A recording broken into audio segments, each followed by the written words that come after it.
देख रहे हैं सत्यमेव टाइम्स और मैं हूं आपके साथ हर्षिता मिश्रा। बात जब आजादी के जश्न की हो तब स्वतंत्रता संग्राम सेनानियों और वीर शहीदों की शौर्य गाथा खुद ब खुद जुबां पर आ ही जाती है। ऐसे ही एक वीर शहीद की शौर्य गाथा और उनके पराक्रम की कहानी हम आपको दिखाने और बताने जा रहे हैं, जिन्होंने 3 आतंकियों के छक्के छुड़ाते हुए देश की शान बढ़ाई थी। स्वतंत्रता दिवस के खास मौके पर देखिए हमारी ये खास रिपोर्ट। कर चले हम फिदा जानो तन साथियों, अब तुम्हारे हवाले वतन साथियों। शहीद को सभी जगह समय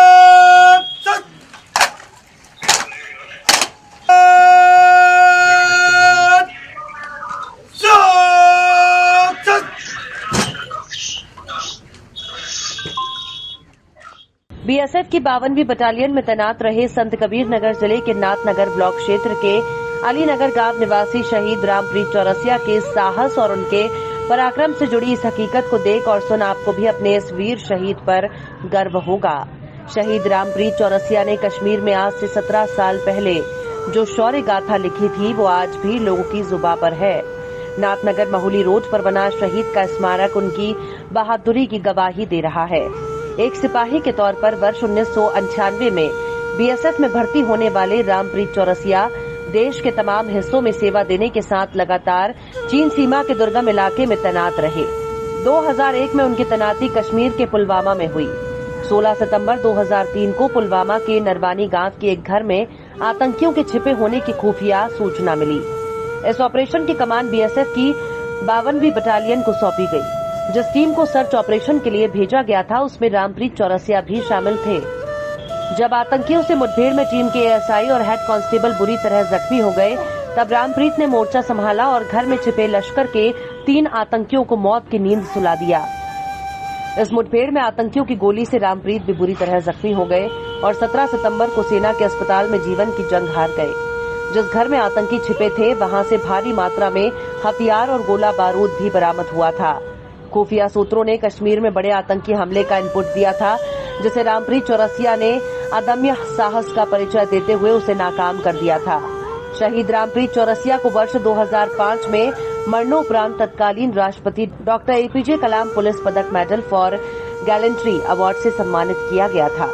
इस सम्मान को पाकर परिजनों ने खुद को गौरवान्वित महसूस किया था। वहीं क्षेत्र के लोगों ने भी अपने शहीद बेटे को मिले इस पुरस्कार पर गदगद दिखे थे। जिस समय रामप्रीत चौरसिया शहीद हुए उस समय घर में बुजुर्ग माता पिता के अलावा उनकी पत्नी कुसुमावती देवी और 5 मासूम बच्चे थे। सबसे बड़ा बेटा विनय उस समय 13 साल का था। बेटे की मौत के सदमे में 1 साल बाद पिता ने दम तोड़ दिया। वर्ष 2010 में शहीद की पत्नी कुसुमावती देवी भी कैंसर जैसी गंभीर बीमारी के चलते परिवार को छोड़ गयी। अब शहीद के बच्चों की जिम्मेदारी बुजुर्ग दादी के कंधों पर आ गई। शहीद की पत्नी की मौत के बाद परिवार को मिलने वाली पेंशन भी बंद हो गई। अब परिवार के भरण पोषण का संकट पैदा हो गया। शहीद परिवार के पास अब एकमात्र खेती का सहारा ही बचा है। इसी से परिवार का भरण पोषण चलता रहा। आज भी शहीद रामप्रीत का परिवार आर्थिक परेशानी से जूझ रहा है। शहीद के बेटे विनय कुमार चौरसिया ने बताया कि आज उनके घर की माली हालत ठीक नहीं है। शहीद के बेटे विनय ने ये भी जानकारी दी कि पिता के शहीद होने के बाद प्रशासन ने जो पट्टे की जमीन दी थी उस पर दबंगों ने जबरन कब्जा कर लिया है, जिसको दबंगों के चंगुल से छुड़वाने और उस पर खेती करने के लिए वो लगातार प्रशासनिक अफसरों से गुहार लगा रहे हैं, लेकिन उसकी गुहार पर आज तक किसी अफसर ने कोई ठोस कार्यवाही नहीं की। शहीद के बेटे ने बताया कि पिता के स्मारक को हमारी माता ने किसी तरह बनवाया, पर धनाभाव के चक्कर में उनकी प्रतिमा आज तक स्थापित नहीं करवा पाए। शहीद के बेटे विनय ने एक बार फिर सरकार और स्थानीय प्रशासन से मदद की गुहार लगाई है। जी सर, मेरा नाम विनय कुमार है। मेरे पिता रामप्रीत चौरसिया 1988 में बीएसएफ के 52 बटालियन में कांस्टेबल पद पर भर्ती हुए थे और 15 वर्ष उन्होंने सर्विस दिया बीएसएफ में सर। और अपने 15 वर्ष के कार्यकाल में सर उन्होंने लद्दाख, लेह और बंगाल, चाइना बॉर्डर और लास्ट में सर पुलवामा ज़िले में उनकी तैनाती हुई। और उस दौरान 2003 में सर 17 सितंबर को सर शहीद हो गए थे। तब एक सूचना मिली थी सर कि कुछ आतंकवादी एक घर में छुपे हुए हैं। सर्च ऑपरेशन चलाया गया बीएसएफ की तरफ से, उसमें मेरे पिताजी शहीद हो गए और 3 आतंकवादियों को भी उन्होंने मार गिराया था, जिसको देखते हुए तत्कालीन राष्ट्रपति महोदय ने राष्ट्रपति पुलिस पदक मेडल भी प्रदान किया था। और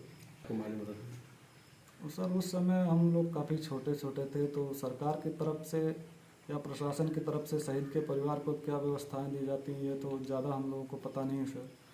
और स्मारक जहाँ तक बात है सर, जो सरकार की तरफ से पैसा मिला था उसी से हमारी माताजी ने निर्माण कार्य प्रारंभ कराया था और माताजी को भी लीवर कैंसर हो गया और 2010 में उनका देहांत हो गया।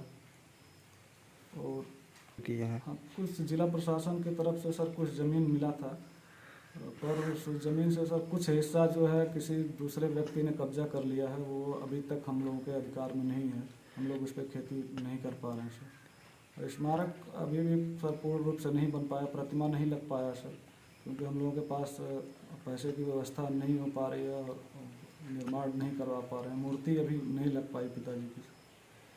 हाँ सर, उसके लिए हमने मुख्यमंत्री पोर्टल पे भी शिकायत किया था, पुलिस थाने में हमने एप्लीकेशन दिया था, तो पुलिस प्रशासन ने जा कर के उनको तुरंत रुकवाया था, क्योंकि वो निर्माण करा रहे थे बाउंड्री वाल, तो उसको पुलिस प्रशासन ने तत्काल रुकवा दिया था। लेकिन गांव चकबंदी में लगे होने के कारण जो है अभी तक वो उसकी दोबारा पैमाइश नहीं हो पा रही है सर, ज़मीन पर कब्जा नहीं मिल पा रहा है। क्या मांग है सर? पेंशन तो माताजी के देहांत होने के बाद बच्चे जो 25 साल तक जब तक नहीं होते जाते सर, पेंशन बीएसएफ की तरफ से मिलता है, लेकिन पेंशन के लिए हमने काफ़ी प्रार्थना पत्र दिया सर। जुलाई 2018 से पेंशन अभी तक बंद है, पेंशन नहीं मिल रहा है और हम लोगों का सर आर्थिक स्थिति बहुत ख़राब हो चुका है। मतलब नौकरी के लिए सर हमने एक मुख्यमंत्री महोदय जी को अभी 2 साल पहले पत्र भेजा हुआ था, तो वहाँ से कोई जांच आई थी, एक चौकी से पुलिस कांस्टेबल आए हुए थे सर, कुछ पूछताछ किया उन्होंने, चिट्ठी हमको नहीं दिखाया कि उस चिट्ठी में क्या लिखा हुआ और रिपोर्ट लगा के उन्होंने भेज दिया। अभी तक उस पर कुछ कार्रवाई नहीं हुई सर, पता नहीं चला कि क्या उसमें। सर हम चाहते हैं कि हमारे परिवार में हम 3 भाई 2 बहन हैं, हमारे बच्चे हैं सर, हमारे पास कोई आमदनी का जरिया नहीं है और हम चाहते हैं सर हमारे परिवार के किसी भी सदस्य को राज्य सरकार के तरफ से किसी भी विभाग में कोई छोटा मोटा पद ही किसी विभाग में नियुक्ति कर दिया जाए सर, जिससे हमारे परिवार का भरण पोषण हो सके। भाई 2 बहन सर अविवाहित हैं, पढ़ाई लिखाई भी सबका चल रहा है सर, काफ़ी मुश्किल हो गया है खर्च चला पाना। कोरोना काल में वैसे भी स्थिति सर काफ़ी खराब हो चुकी है। दुश्मन देश के सैनिकों के दांत खट्टे करने वाले वीर शहीद रामप्रीत चौरसिया ने वर्ष 2003 में आतंकियों के भी छक्के छुड़ाए थे। जम्मू कश्मीर के पुलवामा के नरवानी सेक्टर में तैनाती के दौरान आतंकियों से हुए मुठभेड़ में वो शहीद हुए, लेकिन शहीद होने के पहले ही उन्होंने 3 आतंकियों को मौत के घाट उतारा था। उनके निधन के बाद उनका परिवार आज तमाम मांगों को लेकर के परेशान है। भेद मिला सरकार की तरफ से, उस पर भी दबंगों का कब्जा है, जिसको लेकर के पीड़ित परिवार कई मर्तबा प्रशासनिक अफसरों से न्याय की गुहार लगा चुका है। बावजूद इसके अभी सत्यमेव टाइम्स के लिए मैं अजय श्रीवास्तव, संत कबीर नगर।